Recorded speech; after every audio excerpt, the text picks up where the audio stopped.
So the boys, when they went out on their expedition, they took pigeons.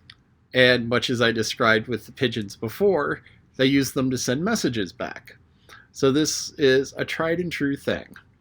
And many years ago, as a joke, someone wrote up an RFC, which is a request for comments, to the Internet Committee, the committee that decides on, hey, this is the way the Internet's going to go.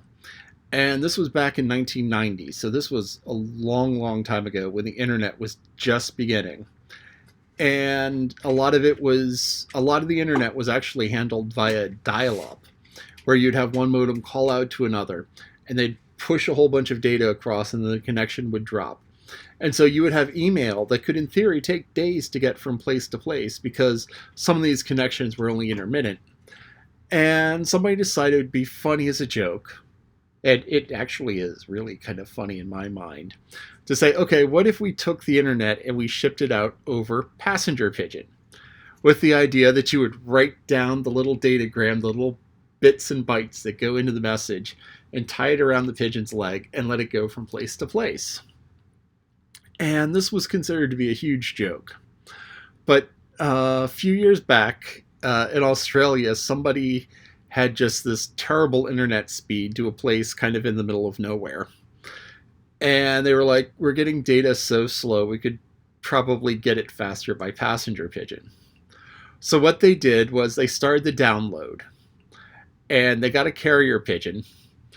And they tied a USB thumb drive, so a little data stick, yay big, tied it around the pigeon's leg, and they let the pigeon go. So the thumb drive contains several gigabytes of data. So it's this huge amount of data. And it was carried by the pigeon. And the pigeon actually managed to get from wherever to the place in the middle of nowhere faster than they were able to download the install disk that they were trying to install a new version of Linux on their machine. And they started the download and they set off the pigeon with the files, and the pigeon actually got there faster. And there's a saying in IT, never underestimate the bandwidth of a station wagon full of magnetic tapes. And that's the way that places, I'm going to say used to do, but it's actually still kind of in use, where places would do a backup of all of their data to some remote location to keep it safe, or to make a copy for other people, researchers. So they'd have these big boxes of magnetic tapes that hold huge amounts, and they just copy onto the tapes, and they load it in cardboard boxes, they put it in the back of a station wagon, they drive it. Now, Microsoft, Amazon, and the big data centers do a similar thing when you're migrating to the cloud. So a lot of businesses have huge computers on site that store all sorts of data, all the data that they need. And they want to move it to the cloud for various business reasons, to make it closer to the customers, for disaster recovery, for all sorts of things like that, so that, they have a second copy of the data. Now, if you have terabytes and terabytes, petabytes of data, if you have a petabyte of data, you don't want to push that out over your internet feed because it'll never get there because there's just so much data. So what Microsoft and Amazon and Google do is they have these semi-trailers full of disks, and they drive to your location, and you run Ethernet cables from your server room out through the loading dock, out through the door, out down the hall to these big trucks, and the big trucks sit there running generators, and all of the data gets moved onto the trucks. So you have these trucks that are generally just big server rooms, and they move all of the data from the computer room into the truck, keeping copy in the computer room, of course. And then the truck goes off to Amazon or Google or Microsoft or I can't remember what the other one I was going for was. Iron Mountain. And it goes off to wherever, and then it gets unloaded there. Unloaded, where they just take the data out of the truck and load it into the remote servers. But anyway, so that's IP over with IP over avian carriers RFC 1149. So they did the passenger pigeon just like I suggested. They encounter a hyena. Hyenas are interesting in terms of predators. They are one of the few predators with sort of a matriarchal system. With lions, you have the big lion with the mane, the guy. The male lion with the guy is in charge. Hyenas, the females are actually bigger and more brutal. They found a tapir, and they describe it as looking like an elephant. I always thought they looked more like a pig, but they have a tusk. Not a tusk, they have a nose. Oh, your lolly looked it up for me. The pigeon with the Unix install was actually in South Africa. And 60 miles faster than the biggest web service. It took 1 hour and 8 minutes place to place, while the web service had 4% of the data sent at the same time. Look at the year. 2009. Okay, so that was more than just a couple years ago. But and then not the 1990s. No, the IP was invented in the 1990s. But in 2009, they proved that it actually can be a legitimate thing. Before, it was always just treated as a joke. But they found a tapir, which I always thought kind of looked more like a pig, but it does sort of have an elephant snout, just a short elephant snout. Found elephants, which you don't find elephants on islands, because elephants require this huge amount of room. But you do find them in herds.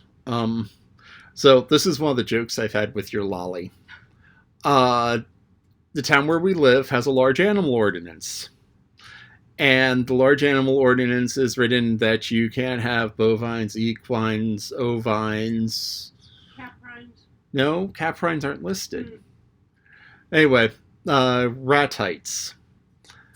And maybe a couple of others. So you can't have bovines, which are cows. And you can't have ovines, which are sheep. Your lolly said caprines, but caprines were the one that they accidentally forgot, and that's goats. You can't have ratites, which are ostriches and emus.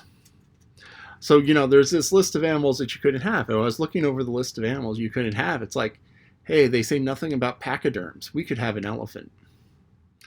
Now, elephants are one of those things that it's surprisingly cheap to get a hold of one because they are so expensive to take care of.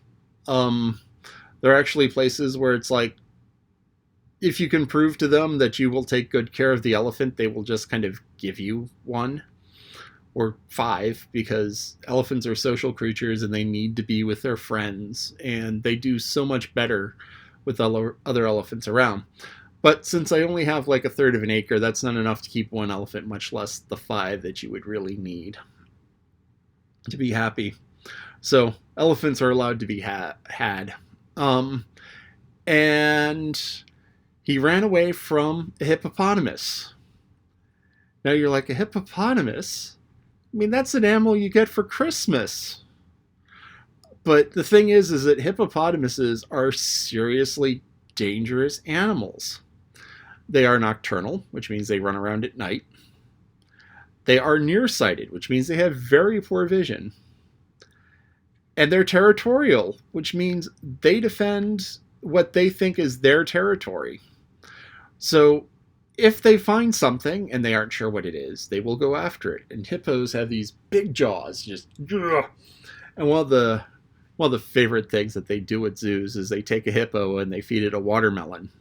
So you have this watermelon which is like bigger than my head, and they toss the watermelon to the hippo, and the hippo goes chomps down on the watermelon. The hippo just chomps down the watermelon. It just kind of explodes, and they have teeth that are like. They have these teeth which are almost like not quite soda cans. They're the little soda cans. These are like the little soda can sized teeth, and they just like crush the watermelon. It explodes in their mouths, and so the hippos love the watermelon. Bananas. So they find bananas, and bananas are all sorts of yummy. All bananas are pretty much grown by grafting.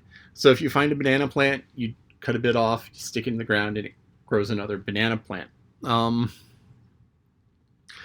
And some bananas are better tasting than others. They said that it tasted like overripe pears.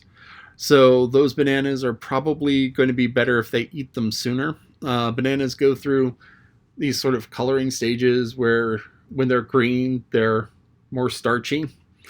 And as they turn yellow and brown, they get sweeter. And when they get brown, they're kind of almost fermented tasting. But they get really, really sweet as they get yellow. And different people have different thoughts about what the best way to eat them is.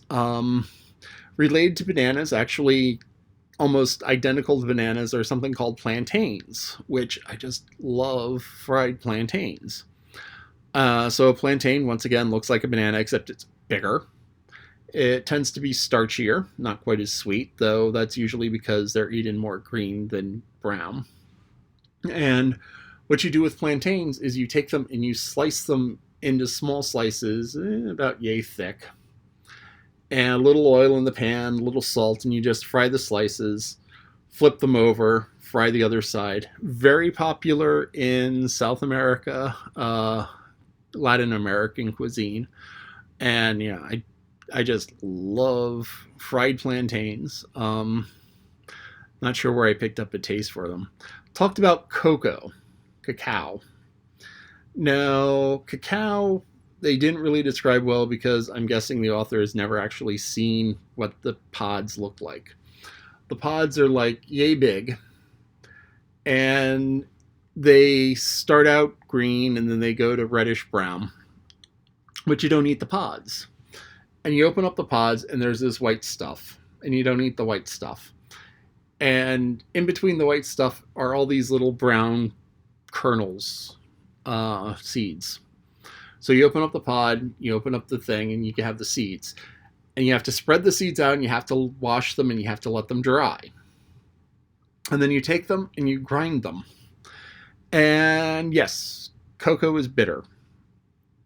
Always, it's bitter. It has some chemicals in it, theobromides, which is Greek meaning food of the gods. And theobromides are related to caffeine. So, caffeine wakes you up and makes you all energetic. Well, cacao has the theobromides, which are related and have a stimulant effect, much like caffeine does. So you have these beans, and you have to grind them up, and then you have the solids, and you have the cocoa butter. Now, cocoa butter is essentially a fat. So it's a fat off of, it's a fat off of the seeds. It's sort of a nut fat. And it has fairly low it has a fairly high melting point for oils. So its melting point is right around body temperature, which is one of the reasons why chocolate is so luxuriant, because it's a solid, but you bite into it and the heat of your body is enough to melt it and release all of those flavors. So what they have is they have the cocoa and they have sugar cane. So what they have to do now in order to make chocolate, in order to make a crude chocolate, is they have to take the sugar cane and dry it out. And then they have to process the cocoa. So in order to process the cocoa, they're going to have to grind it very, very finely and then cook it, and then do a process called conching, which is stirring it, because chocolate has no water in it. And once chocolate gets water in it, it sort of crystallizes and gets all grainy and sort of tastes nasty. Making chocolate is a very, very fine balancing act of getting the fat and the solids and the sugar all right and keeping all of the water out. So they'll probably be successful in making this later, but it's a difficult process. And the funny thing is that one of the things that Switzerland is known for is its chocolate. People say, oh, Swiss chocolate, and that chocolate is famous in Switzerland. But the thing is that the cacao plant is totally tropic, totally would not grow in Switzerland. So they have to import all of the cocoa in order to make their chocolate. Let's see. The moist secret. I'm not fond, well, most people are not fond of the word moist. It's just one of those weird words. It sounds weird. And the meaning of being damp and wet, and most things that are wet are generally considered negative, and so moist is one of those words. And they find bullfrogs, and they introduce bullfrogs into their swamps. Now, bullfrogs in a lot of places are an invasive species. And, they get kind of big, and they're omnivorous. So these bullfrogs will go around and they will eat anything. They'll eat little fish. They'll eat anything they can swallow. So they'll eat the little fish, they'll eat some medium-sized fish. They'll eat the lizards, they'll eat the plants, they'll eat everything. And they've been known to kind of destroy things. So bringing in the bullfrogs is probably not the best idea. But yeah, so this is that. Still haven't found a source of gunpowder yet. Still haven't found a source of iron. So while they're doing well in agriculture, they're kind of running into some limits. So we'll see how that goes.